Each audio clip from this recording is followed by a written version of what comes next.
Hello, my name's Tim Sands. This is my extra credit project for ECE 470 at UIUC, Intro to Robotics, and this is a split ring planetary gear set.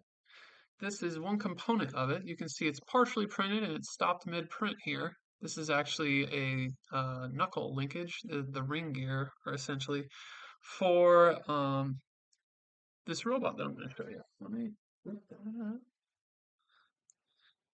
So here you can see on the screen the robot in arbitrary position, arbitrary orientation here. Now, if I click here, I have a predefined preset zero configuration for this robot. This is where all the thetas are considered zero. This base rotates here that I'm pointing to down here. This orange gear is stationary and grounded to the earth, while the blue part, everything above it, can be moved. So if I switch back the camera here, I'm going to show you so far what I have built. This is that brown gear in that picture. It's on a slew bearing, a table bearing. It's called a Lazy Susan, and it has gear teeth on it. I don't know if you can, camera can pick that up there. Yep. And then there's a motor here that's going to have a tiny gear on it, and that motor is going to index to different positions. This thing can just sit on my hand, stand back up, and it can just spin around. And then the electrical for all the motors eventually gets ran down through these holes. There's one on this side, and there's also one behind here on this side. And they just come out through the base, and that's just so that cable management doesn't get in the way when this bearing's turning. You can imagine the cables getting caught up and everything. As far as the split ring planetary gear set assembly, what you'll see here is this component goes in the middle. And what it does is, since this is 59 teeth on the blue ring gear, and this is actually 60 teeth on this here, it'll offset this blue ring gear by one tooth every revolution of the pink gears. So the sun gear here, the blue, this blue, light blue, has to rotate 3 times, 3 full rotations before it offsets this gear by one single tooth. So it's 177 to 1. We have a very high torque, low speed robot here. Well, why do I want to build this thing? Well, glad you asked. So going back to here, what we're actually trying to do is build a robot that can rip off a spring steel sheet from a magnetic heat bed on a 3D printer. I have a small print farm and I wanted to remove all these parts for me while I'm away. And I want it to just keep printing indefinitely. If I have a giant rack with a bunch of empty print beds, I want it to keep swapping out parts it's printed, put a new bed on it, and just load it up and start printing again. That's the whole point of this. Now, how does one actually do such a thing? Well, let's go to the mechanical side of it. First things first, let me show you the lay of the land here. Uh, I showed you the model of the robot briefly. I'll get back to that. But first, I wanted to show you a little bit more about the actual design. So I told you it's slow moving. Well, okay, why? Because I want to use smaller motors. Well, why? Because they're so much cheaper. That's why. So small motors are easier to run. I'm using an Arduino Mega to actually control the robot, to actually step through and control the direction of the stepper motors. I'm using an Arduino for that, an Arduino stepper library to control the rate of acceleration, maximum velocity, and all that kind of good stuff. Now, what I'm doing in Python is creating the forward and inverse kinematics.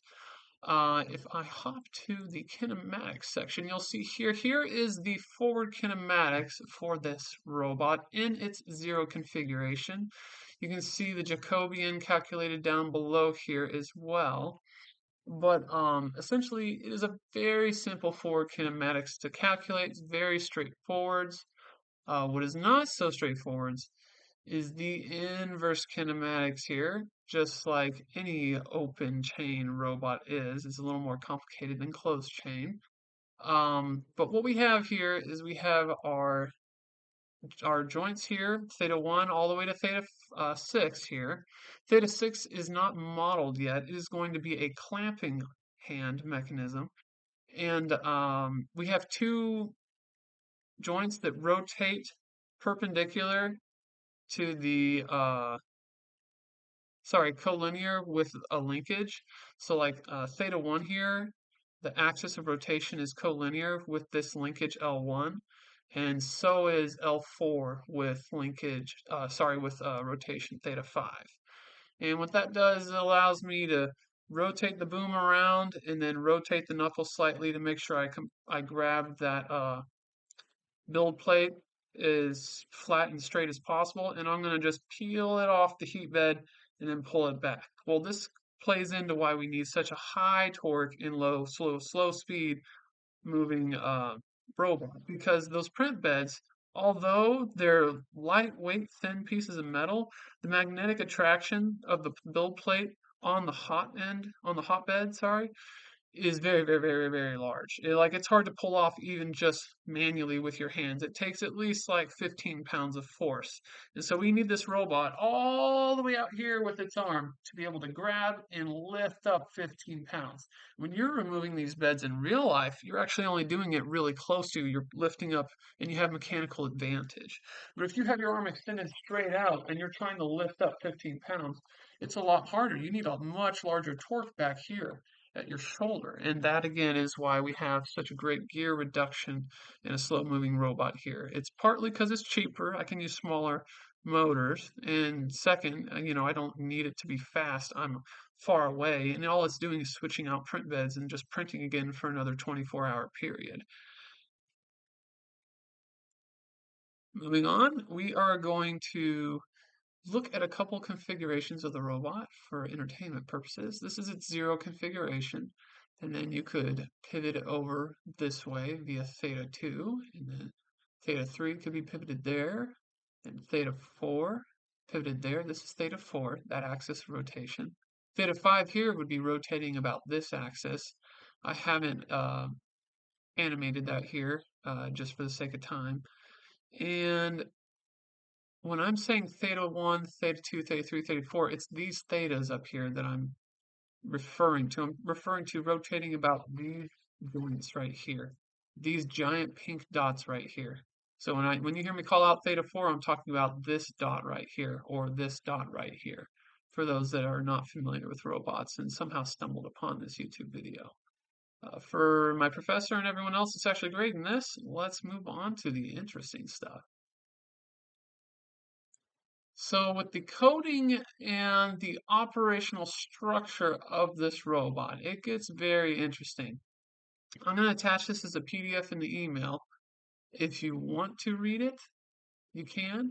But if I zoom out here, you'll see it's a rather lengthy plan, but feel free to analyze it and do what you want with it. We'll start with the setup.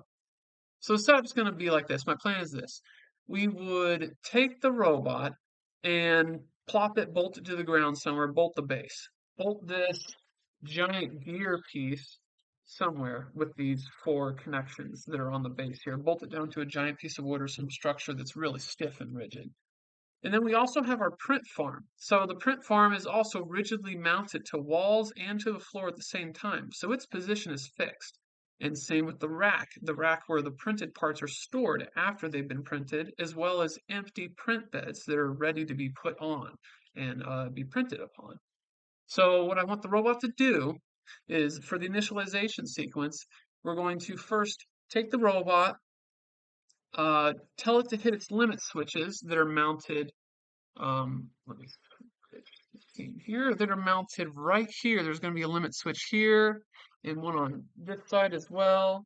And then if I switch back to showing you the model itself, we can see this is the actual limit switch, and then here's another limit switch right here. That's what they actually look like. I modeled the real switch that I currently have in my drawer, in an electronics drawer somewhere. But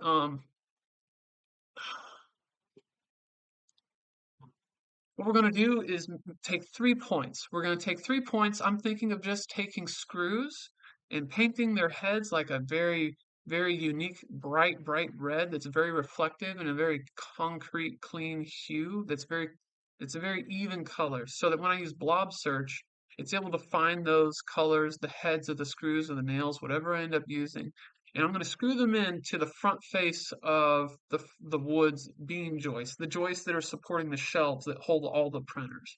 And so what it's going to do is allow me to have a fixed reference frame with regards to all the printers. And in that fixed reference plane, when I use the blob search to find those 3 points, I'm also going to search those points from a few other positions. Now, when I look at those points via a camera that's going to be mounted to the end effector, it's not shown in the model yet, but I'm going to have a Vision camera there, probably 720p or something like that. It's going to take the position of the robot, where it thinks it's at in space. It doesn't really know where it's at this point, but it's just going to think it's some arbitrary position. It's going to measure the position it's in relative to where it thought its zero position was when we initially started the robot up. So let me step back a sec. So the robot gets put in its zero position. It gets put in this position right here. And the way it's put in that position is it's told, okay, joint 4 right here, keep folding and bending down just as like this. Just keep bending down until you hit the limit switch that's going to be right here. There's actually one. I thought there was one mounted up here. I don't see it. Oh, looks like I have an update error.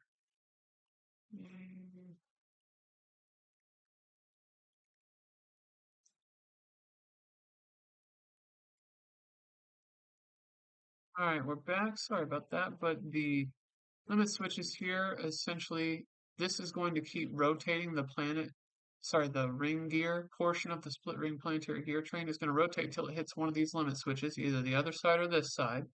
As soon as it closes the limit switch, it's going to set that as a 0 point. It's then going to go to the other limit switch and well, no, it'll just go to one of them and it'll bump up against it once and then it'll back up and it'll move even slower and bump up against it till it triggers it again. It'll do it a few times until it finds an average position and then it'll set that as the zero position of the far left or the far right, whichever side it started to rotate to.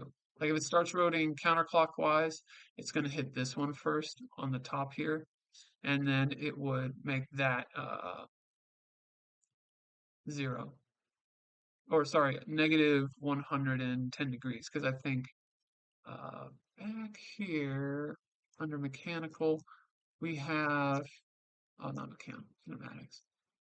We have its maximum angle range or its domain to be a plus or minus for theta 4, 111 degrees. So basically, it'll set that as 111 degrees. Negative or positive, depending which direction it started rotating on the startup sequence. And it'll do that for all the joints. It'll just start with the one that's farthest away, the shortest joint, and it'll work itself backwards. Um, and the reason it does that is because what we don't want to have happen is the robot has all the joints fully extended like this, and maybe say the printer is actually right here, and so it hits the printer and it has a collision. We don't want that. So that's why I was going to start with the farthest away joints and then work my way back to the shorter ones. And so what happens is the farthest one finds its zero position and it just points itself straight up. And it'll keep like, let's see, it'll keep like this kind of configuration at all times. The first joint will always be set to vertical up, regardless of the angle of these two thetas. And then this theta, after it hits its limit switch, it's going to mark itself permanently straight up. And then, no, yeah. And then this theta is going to bend all the way over left or right and then zero itself. And at that point, then we have its home position and, sorry, we have its, uh, we know the joint angles relative to its own S-frame. We now have thetas defined for its own S-frame. We arbitrarily, on startup, defined the angular position of the base relative to this, so the S-frame can change every time you restart the device. So what I'm thinking is I'll, one, add a rotary encoder on this, and two, I might add a special notch or something that a infrared or LED can pick up. When it moves right past it, it'll align and it'll see a light coming through. It'll be a photoreceptor cell. And then it'll say, oh, this is my true zero position for theta 1. So I'm thinking I'll have that kind of set up for startup sequence so that then I'll be able to control where the robot's going to initially set up. Now moving back on to the initialization sequence, we're going to then make the robot visually determine where its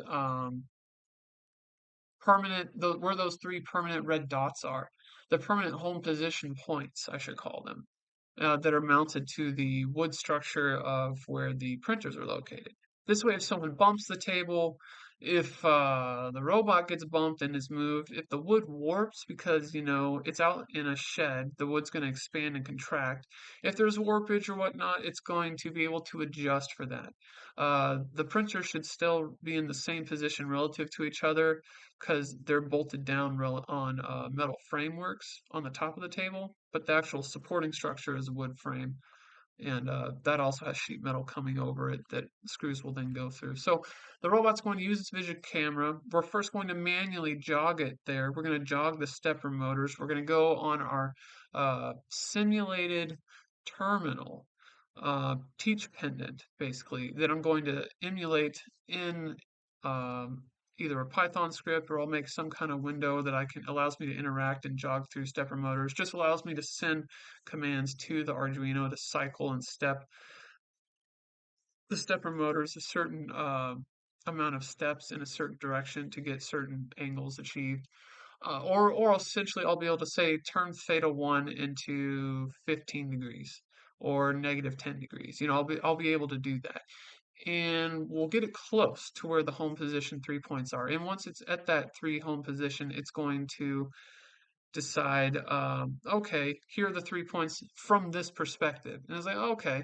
And then it's going to say, okay, now give me a new perspective. And then maybe the robot comes up a little, points down, and looks at it from above. Okay, now we see it here.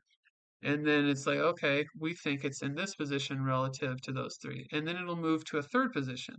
And once it has those three positions, it's going to compare them all and it's going to try and find the true position relative to the video camera's frame of reference.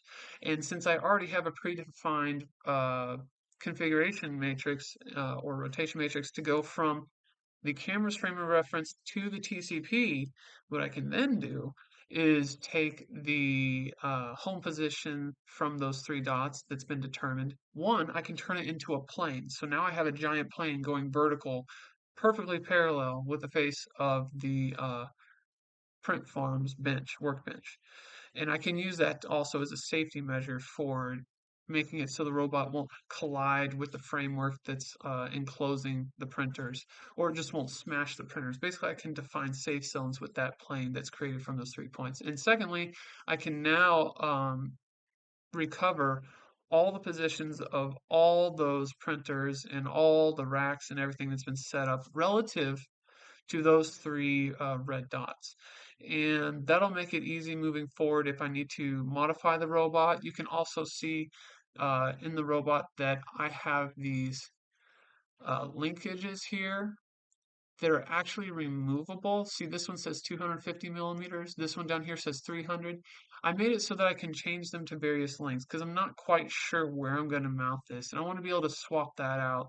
Or maybe the robot can't put out enough torque on the base joint right here. So maybe I need to shrink this to get more mechanical advantage. So that's why I'm making it so I can change that. And those are just going to be variables, those two linkages. Um, Now, let's go to some interesting stuff here. That's just showing a couple more interesting positions. Let's go back to initialize setup. Now, finding the printer to service has nothing to do with the robot per se, but it's just the code in the software that's going to check to see, oh, is there a message from Octoprint saying that, hey, this print is completed, can you remove the print bed and give me a new one? And the robot is just going to get a signal and uh, swap out that bed for it. And it has a couple of error checking processes to make it actually correctly pick the part. It has a visual check as well to make sure it has picked it and placed it back in the rack correctly. And if it hasn't, it'll go back to the printer and say, oh, there's still a print bed here. Because each print bed or build plate. I should call it a build plate. It's the flexible steel build plate that's removable that gets printed upon. Those will have little markers on them. They're the same color as the homing three nails or screws that I'm going to use. And then moving on to the printer build plates. Oh, moving printer build plates. This is just a sequence for how to move them.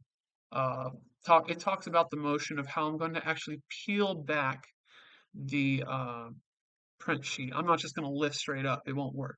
You have to take the corner and you have to slightly peel it in an arcing motion towards the center of the print bed of the build sheet. And so what's going to happen is there's going to be a predefined, there's going to be parameters that I can mess with. And one of them is going to be a radius of that arc that I want to do, that arcing motion. The second is going to be a chord length. This chord length represents the height from the build sheet to how high I want the robot to move before it tries and pulls the sheet off. And then the third thing is going to be the printer spatial frame. So with the printer spatial frame, we'll know exactly where that print bed is supposed to be after a print is finished. Because at the end of a print, every printer is going to move their print bed all the way to the front and have its print bed sheet in the same position. Everything's going to be the same across all printers. They're all going to be in the same end position after printing. And so what's going to do is make it so that I can calculate where to grab. And then visually, I'm going to verify where I'm grabbing before I grab. I'm going to say, hey, I'm going to this point. The camera's going to look at it. There's going to be an error allowance saying, okay, it looks correct, plus or minus 5 millimeter. I'll say, okay, that's fine. And then it'll go to it and it'll clamp. It'll clamp slowly but very firmly. And then it's going to try and arc and peel forwards at the same time. And that's going to dislodge the print sheet from the build plate. And then what it's going to do, it's going to try and lift up and then it's going to try and straighten out. And now the print bed should be floating, sorry, the build plate should be floating above the hot bed. And the hot bed is what carries those magnets. And then it's going to back up with the print bed, and then it's going to go and put it on a shelf. And it's going to release, and then it's going to come back, and it's going to visually check that the print bed is there. And if it's not there, it's going to go back and check if the print bed is there. And if it's not there, it thinks it dropped it, and it'll throw an error, and it'll tell me. If it is there, it'll try and pick it again, but it'll do a slightly different iteration. It'll visually say, okay, here's where I really think it is, and it'll try and grab it where it really thinks it is. And then it's going to try that same arcing motion. It's also going to tell the printer to push the print bed all the way forward again before it reattempts a pick, because it may have pushed the print bed backwards. And if it pushes it too far back, the robot just won't be able to reach it. It'll be out of its motion range. And then the general motion controls, I already briefly touched on this in the beginning. We're simply going to use an Arduino to control and step through the motor stepping and also control the direction. So there's stepper motor drivers like the A8988 that's used for NEMA 17 stepper motors, very common in 3D printers. There's also the stepper motor drivers for the NEMA 23 motors, which are going to be used on the base joint because it needs more torque, and potentially the second joint, but I haven't finished the calculations on how much torque is actually going to be required out in the end effector to achieve that. I also haven't fully determined the length of that end effector, the clamping mechanism, because I think I'm going to use a worm screw type of clamp mechanism that's going to worm screw a nut in the middle, and it's going to pull the screw in and then create a clamping mechanism. Um, in the end, it's going to be a combination again of Python. I'm probably going to be implementing ROS here to go between um, Arduino and Python, but I think maybe I can take the serial data from Arduino and read it into Python somehow. I may use ROS to, go between that. I'm not sure yet. And then the human component is once the racks are all full of printed parts, the robot won't pick any more parts. It'll send me a notification and I'll go in there and swap all the or clean off all the print beds, take all the parts and ship them out to customers. And then as far as safety goes, there's an e-stop when you come in. There are printed doors. All the printers have enclosures. The doors actually have to open up for the robot to go in and retrieve the prints. So when it knows that a printer has finished printing, it also first checks to see if there's an available build plate. If not, it just says, oh, there's no build plates available. You need to empty out parts. If it is, it'll open the door. It'll let you pick the part, put it on the shelf, get a new build plate, put it on, and then say, okay, close the door. It'll close it and reprint it and reheat the chamber to 70 degrees Celsius because I'm printing with ASA and it has to be heated consistently in a closed environment to avoid warpage and maintain Z-layer adhesion. And that sums up my robot. That's how far I've gotten so far. I really enjoyed this class. I recommend it to people that are trying to learn robotics. There's also a lot of free robotics classes online for anyone that's interested. When this robot does come to life, you betcha I'm going to be posting videos about it. Um, if you have any questions, feel free to comment below. If you want to see any information, I'm happy to share this. This is open source. I haven't shared it anywhere yet, but I'm willing to if people show interest. Um, Oh, also, when I'm doing inverse kinematics and I'm using the camera to determine the best motion, because the robot's going to have um, more than one solution possible. Like it can grab something from here, it can also grab it from down here. So there's multiple solutions to getting to that same point. And what I'm going to do is use the Newton-Raphson method where I'll make an initial guess and it'll iterate until it converges to a point that it thinks is the correct orientation or it thinks will produce the correct coordinates that I want the TCP at. And TCP stands for tool center position. It's where the tool is going to be pinching or grabbing. So it'll move to that position that I'm telling it using the Newton-Raphson method. It'll also use vision system to confirm and fix picking errors. I'm hoping to go much farther with that in the future if I learn more about how to use that to my will. I'm probably going to use machine learning. I'm probably going to use maybe a deep learning algorithm to be able to uh, update over time the true position of these build plates that I'm pulling and picking from each printer. Because maybe